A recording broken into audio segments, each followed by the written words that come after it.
தோழர்களே, இன்று ஜனநாயக படுகொலை நிகழ்த்திக் கொண்டிருக்கக்கூடிய பாரதிய ஜனதா கட்சியினுடைய RSS பின்புலத்தோடு செயல்பட்டுக் கொண்டிருக்கக்கூடிய இன்று ஜனநாயக படுகொலை செய்து கொண்டு ஏழை எளிய சாமானிய மக்களும் வாக்குரிமைகளை பறிக்கக்கூடிய சூழலை உருவாக்கி கொண்டு திட்டமிட்டு வடபகுதியில் இருந்து இன்று தென்பகுதியிலே மெல்ல மெல்ல நகர்ந்து கொண்டிருக்கிறது என்பது நாம் அறிவோம்.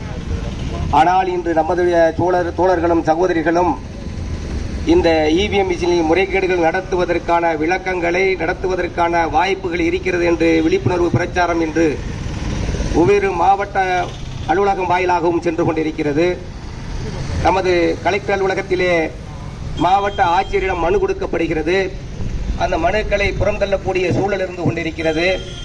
இந்த இளைஞர்களும் இந்த தோழியர்களும் பீகார் வரை சென்று விழிப்புணர்வு ஏற்படுத்திக் கொண்டிருக்கிறார்கள். இந்த தமிழக தேசத்திலிருந்து இந்த தமிழ் மண்ணிலே ஒரு விழிப்புணர்வான இந்த மண்ணிலே பாரதிய ஜனதா கட்சி கோலூச்ச முடியவில்லை என்று அவர்கள் திட்டமிட்டு பல சதி வழக்குகளையும் பல குண்டர்களையும் தயார் செய்து இங்கே தொடர்ந்து மக்களை புறக்கணிக்க வகையிலே மக்களிற்கு அவதூறு பரப்பி பல வழக்குகளை சிக்க வைக்கக்கூடிய சூழ்நிலைகள் இருந்திருக்கிறது.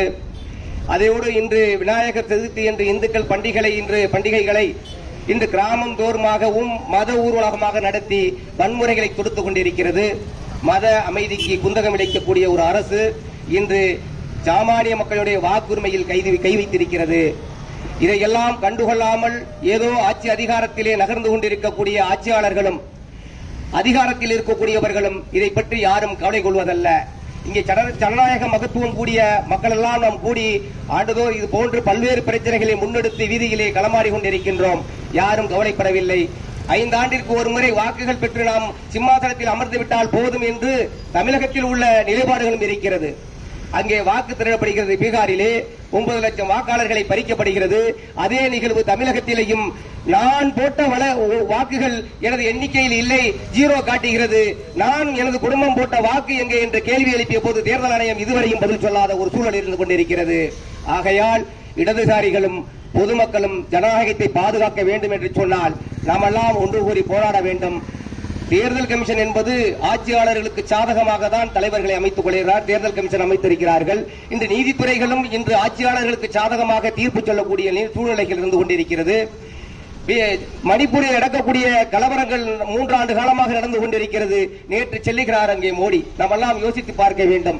இந்த 3 ஆண்டு காலமாக அங்க இனக்கலவரத்தால் எத்தனை உயிர்கள் பறிபோனது, அதை பற்றி அக்கறை கொள்ளாத மோடி அரசு இன்று அங்கே செல்வதற்கு காரணம் என்ன? 8000 கோடி ரூபாய்க்கு நிதியை பிச்சை போடுவதாக சொல்லிக் கொள்கிறார்கள். அங்கே உள்ள இளைஞர்கள் திரண்டு விரட்டக்கூடிய அவல நிலைகள் இருக்கிறது. இன்று மற்ற மேலை நாடுகளை போன்று இங்கேயும் பொருளாதார நெருக்கடிகளை இங்கே சிக்கி தவித்துக் கொண்டிருக்கின்றோம். ஏதோ வெளிநாட்டு பழங்களை வைத்துக் கொண்டு இந்த பகுதியிலே டெல்டா பகுதியிலே இன்று நாமெல்லாம் வளம் வந்து கொண்டிருக்கிறோம். வெள்ளைச்சட்டை போடக்கூடிய நிகழ்வு இருக்கிறது. பண்டுகள் மறுக்கப்படுகிறது. புதிய கல்விக் கொள்கை ஏற்றாதான் நிதி தரக்கூடிய ஒரு நிர்பந்தத்தை உண்டு பண்ணுகிறார்கள்.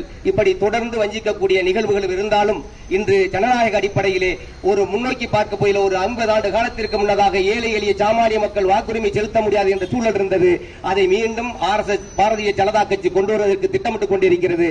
நாமெல்லாம் ஒன்றிணைந்து களமாட வேண்டும், வென்று காட்ட வேண்டும் என்று சொல்லி தந்த வாய்ப்புக்கு நன்றி கூறி விடைபெறுகிறேன். நன்றி, வணக்கம்.